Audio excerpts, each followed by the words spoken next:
Hello, in this video I want to talk about the only B2B SaaS go-to-market strategy I use after scaling 150 different B2B SaaS startups. As many of you watching this may already know, combined I have helped these startups generate mid-8 figures in new sales, and at the same time I witnessed thousands and thousands of other companies who would be stuck under 1 million ARR for years and sometimes stuck at a 2 to 3 mil ARR level for nearly a decade.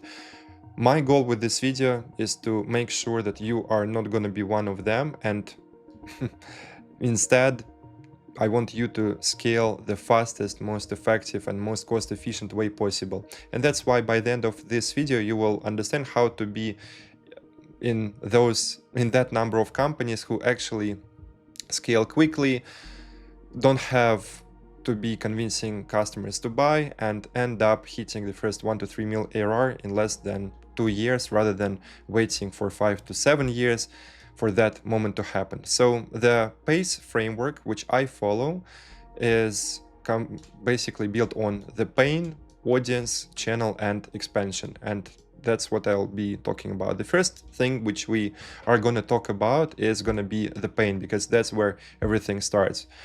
I will tell you right off the bat, if you are trying to scale a nice to have product, you may close this video because this is not going to be content for you.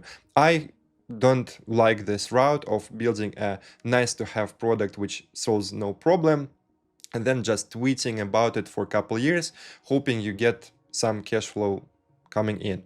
This is the opposite of what I preach for. The types of startups I get best results with, and the best clients I get results with, are such solutions which solve specific problems for businesses. And that's why when we're talking about the pain which you're solving, there are a couple of things which we need to understand. One is the thing which defines how quickly you're gonna be scaling your company is how urgent and how painful the thing you are solving is. So that's gonna be defining whether you're gonna be stuck or rapidly scaling with your solutions. So many times when founders come to me, I help them nail their positioning so that it becomes way easier for them to start selling their product.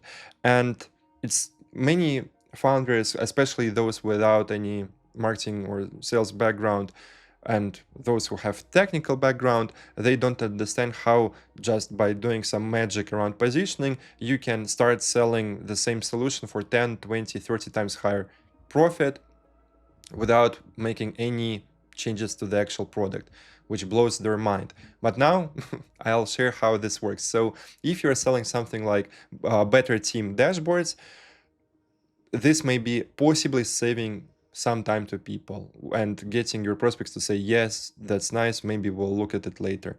Trendy AI wrapper, which is going to be fast adoption but low stickiness. The point of this column is basically for you to understand that you can have the same identical solution, but by explaining what problem you're solving, you can charge completely different amounts of money for it. If you're selling a dashboard, we're talking maybe convincing people to pay you a few $100s. If you're solving something like data security compliance or sales pipeline collapsing or some other vital challenges for an organization, a wealthy organization, then at the same time, the same dashboard may surprisingly be worth not a couple $100s, but tens of thousands of dollars. And that's how, for example, one time I had a client, and I have another video on this channel about it, where they were selling the solution for like $200 to $300 a month. And I told them, look, based on what you're doing, we can get away with charging 7 to 15K upfront. They tried it out and made 60 grand in the first week of them doing that. That's how powerful it is. And if you can ideate, and for example, this could be either by you DMing me or you spend a week with ChatGPT, if you can find such angle where the same product that you have solves a more urgent, more expensive, and more vital problem, oftentimes by talking about that actually that's the problem you're solving, you will inevitably start scaling a lot and a lot quicker, because you will be converting people into higher price tag quicker and facing way fewer rejections. So here are a couple more graphs I have around it, how the more urgent the problem is for your prospects, the quicker you can convert and the more you can charge. When you combine these two together, you are starting to scale a couple times quicker. And that's how you get in this top 5% of fastest growing startups. But now, how do you find an audience with this urgent problem? Basically, once you identified, okay, if that's the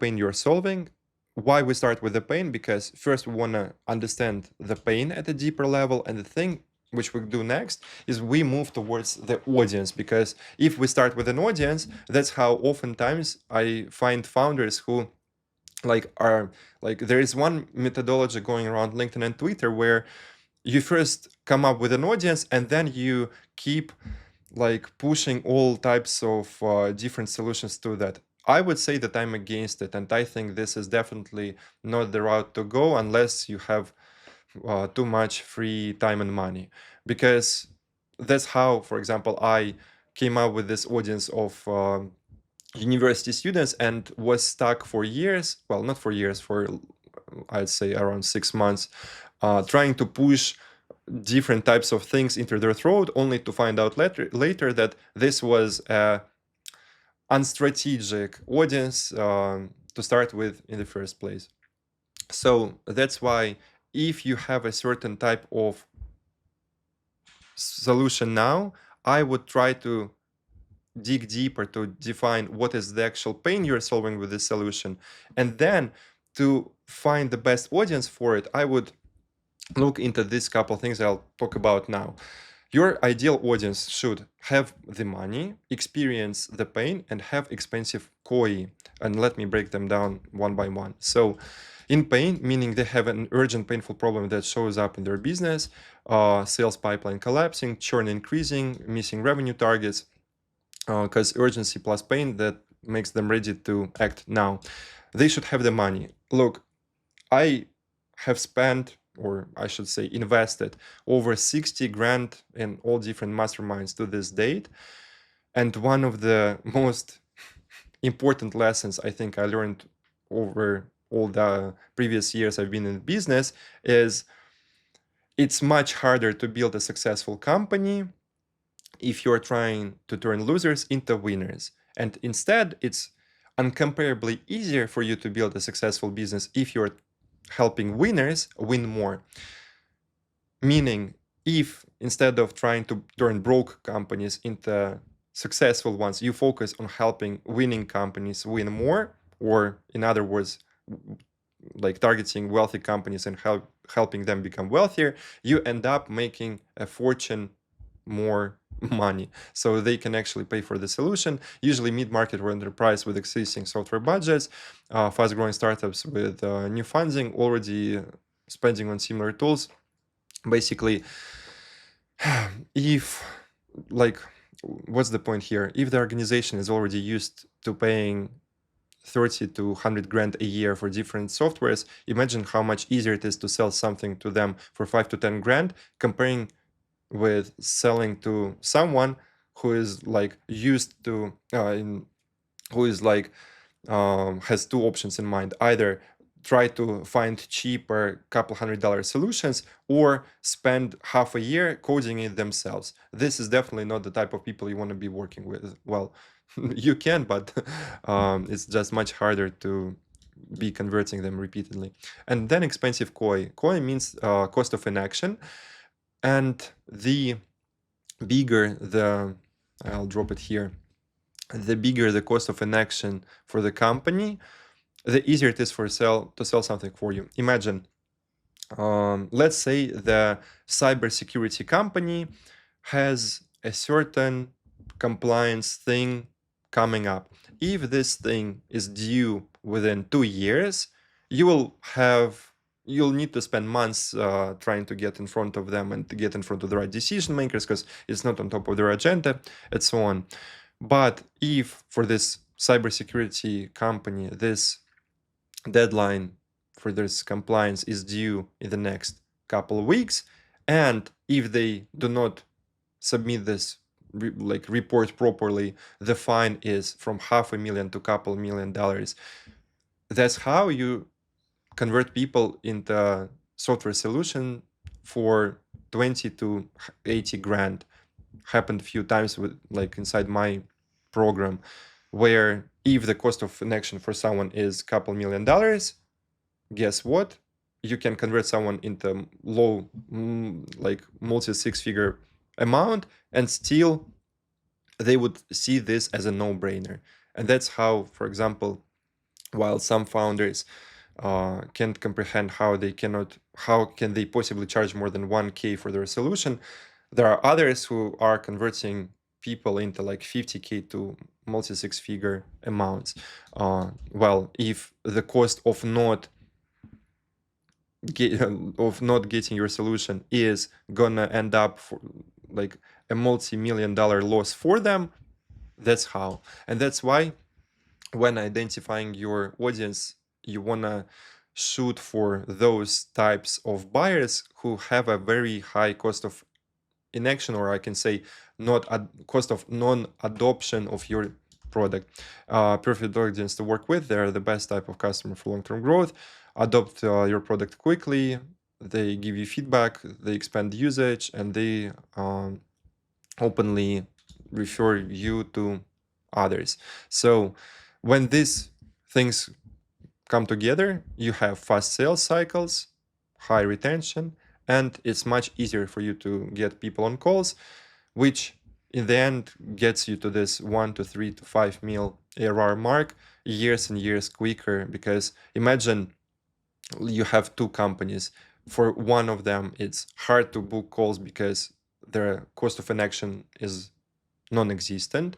Then people maybe need it, maybe not, and your sales team must do this intensely difficult job of needing to convince them to stay, and that's how you are gonna end up spending a fortune on account managers just to somehow get people to stay, plus long sales cycles. And then imagine how much quicker you can scale simply by finding and getting in front of those type of buyers who convert quickly, need this now, and are going to be staying for years. Well, over the long period of time, of course, one company is going to get miles and miles ahead of in front of the other one. Now, after we understand the pain and the audience we want to be selling it to, then we think of the channel. Because if we start with a channel or the audience, I think it's wrong. And that's exactly how, for example, I and many other founders I've met would be stuck with trying to push their thing through one specific channel without questioning what they're doing. That's how, for example, for one of my startups, I would be recording 4 TikToks a day.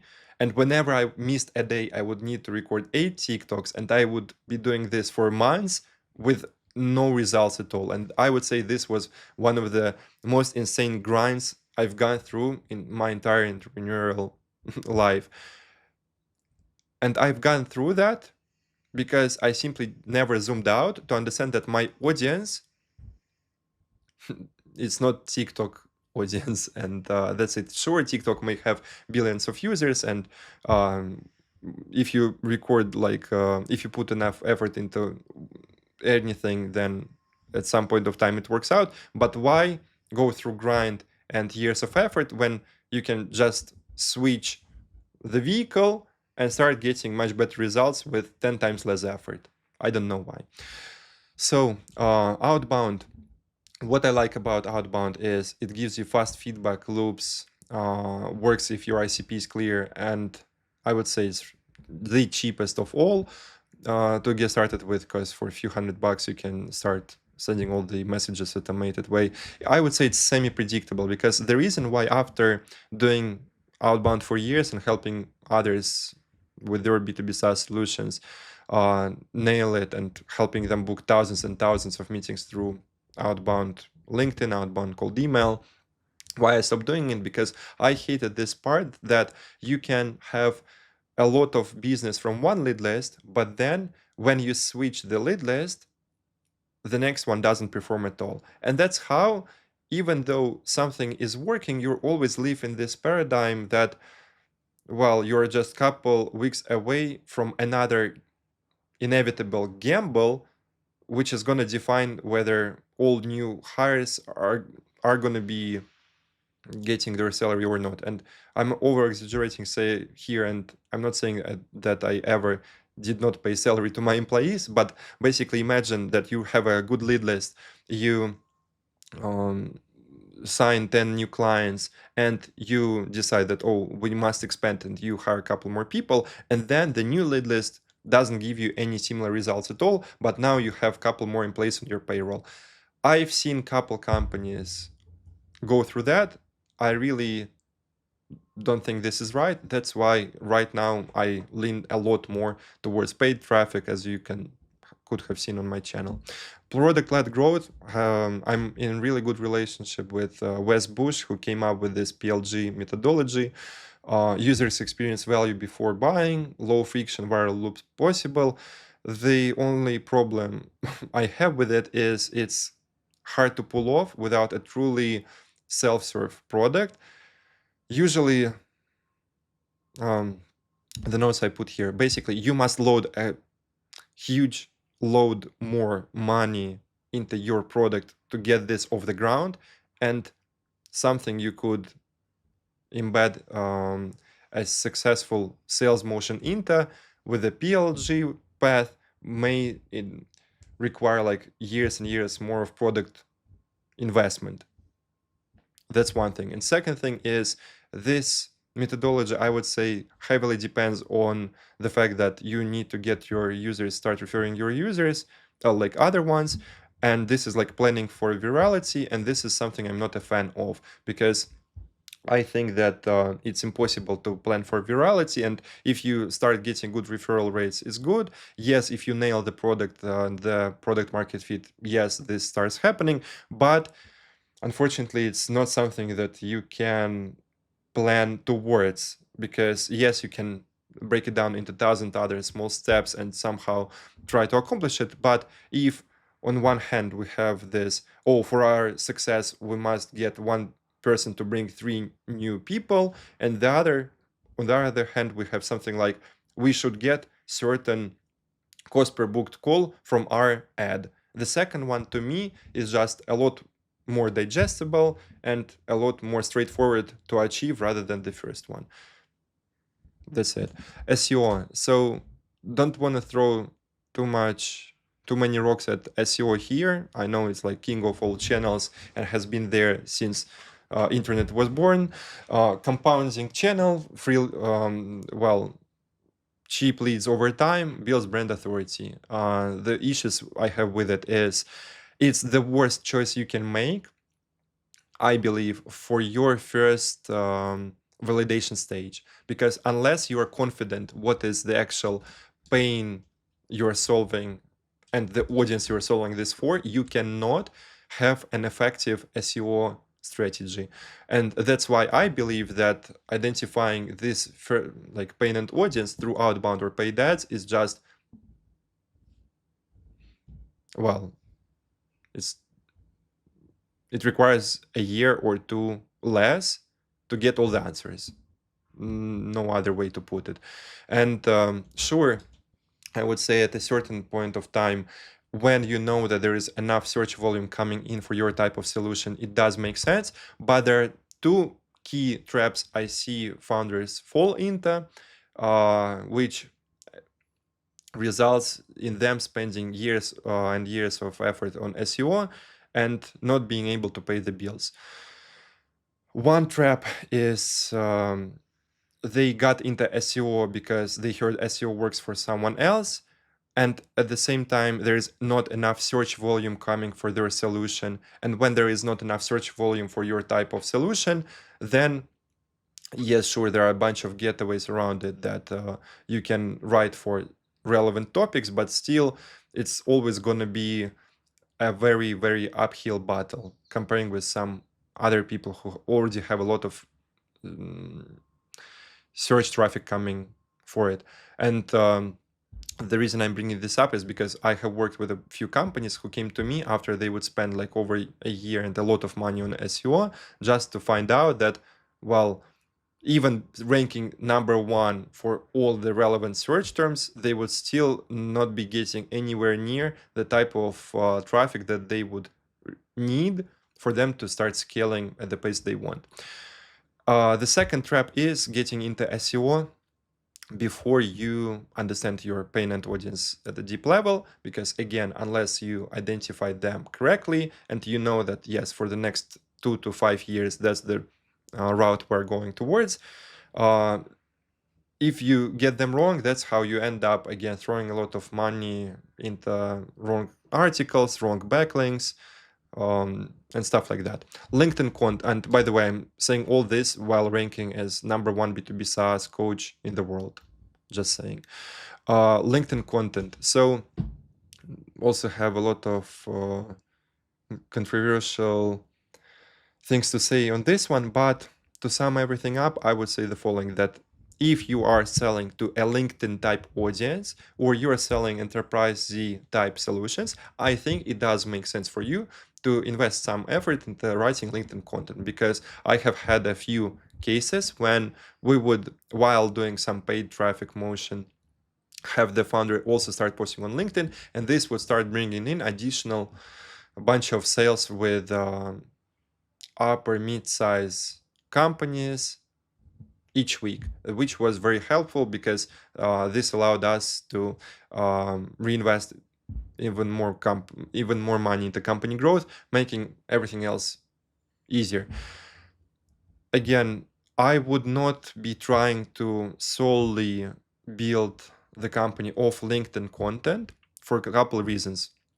One, if your solution is very LinkedIn related, it does make sense. For example, you're scaling a tool for sending outbound LinkedIn messages. Of course, all of them, funny enough, most of them have a lot better success writing LinkedIn content than actually sending outbound DMs with their tool, which is ironic to me.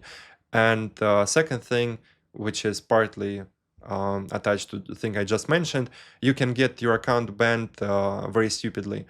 I have so far had 4 of my LinkedIn accounts banned. First one, I say fine.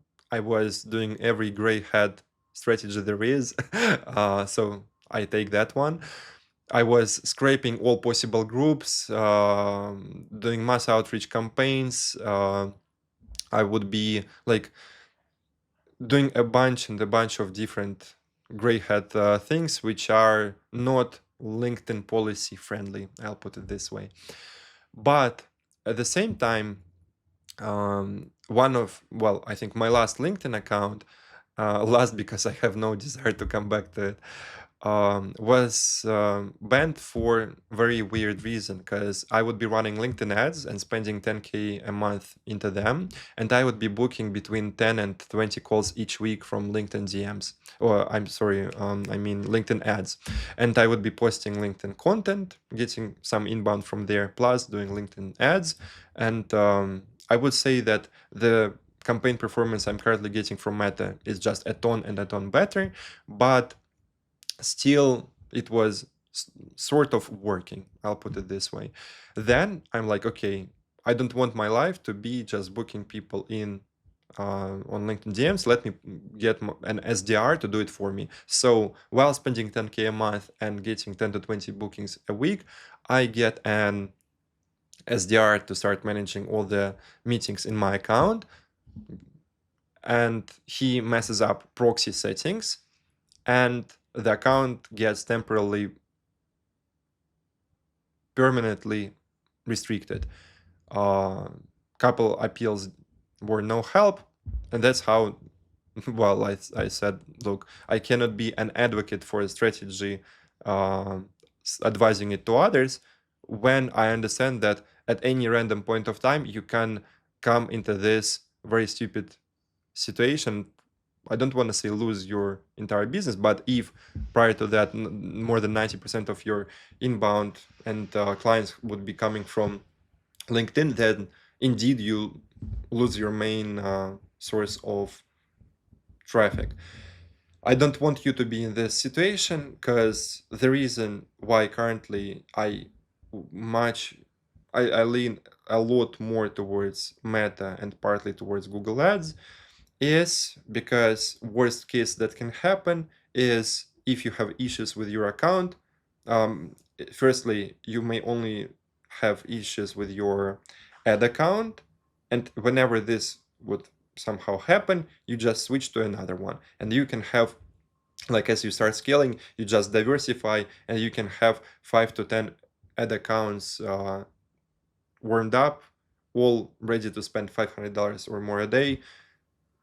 And when you have a decent support rep for your Meta Ad Manager, as I do now, and I connect my clients inside SaaS Camp with them whenever they have some form of issue, then without any trouble, you can always have people from ads coming in. So paid ads helps to systematically get in front of high intent ICP when you know how to do the targeting right.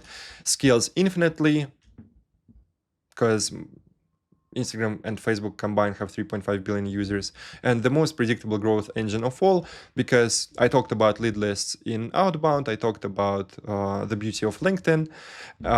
This one is the most predictable when it comes down to scaling. So in this other video, which I'll pin nearby, I showed how a bunch of times I helped founders install this high-intent paid acquisition systems such way that they actually shorten their sales cycle while going up market. And this is a very interesting thing which happens to you when you start getting a lot of qualified lead flow. You understand that, oh, if my opportunities are unlimited, how about I use this leverage to try selling at 5-10 times higher pricing? Oh, turns out that I can actually convert people at this price. Boom, people start scaling like 10 times quicker. So, and finally, I want to talk about the last part of this PACE framework, which I follow, which is about expansion. So the idea here is mainly for you to understand that it's always cheaper to get someone to it's always cheaper to get someone to send you more money than to acquire a new customer. And this would be the main insight here, because if you can look into getting different upsells, different pricing structures, doing enterprise rollouts and stuff like that, then you can without definitely having like adding a much larger new pool of clients, you can still be scaling at a pretty decent rate. One interesting thing to nail here is if you can get your new customer to pay back their customer acquisition cost 2x, then you can be doubling your company every single month. Let me break it down again. Imagine it costs you $10 to acquire a customer. If you can get them to pay $10 plus another $10 to you in the first month of them doing business with you, basically you can get one customer to pay for an acquisition of another one. And if you stack this, then that's exactly how you can be doubling your company every single month. And this is the golden equation that we wanna shoot towards. So how to scale faster, land, expand, scale. Put it here because first you land the customer, that you can look into how you can maximize the LTV, and then scale this by testing out additional business models and structures. Appreciate you watching the video. Do take a look at this one other I referenced here, because I think is going to be an interesting insight how you can sell to larger companies quicker. And if you need more help executing all of this, then go to saascamp.com so I can help you scale your B2B SaaS quicker by helping you install predictable paid acquisition systems. And on the side, if you want to stay tuned about all the different insights I'm getting from client campaigns and stuff that they are sharing, and basically updates from the fields, from the trenches, then go to my Telegram channel, which I'll put nearby, so that you can follow them there. Appreciate you watching this video, and talk soon.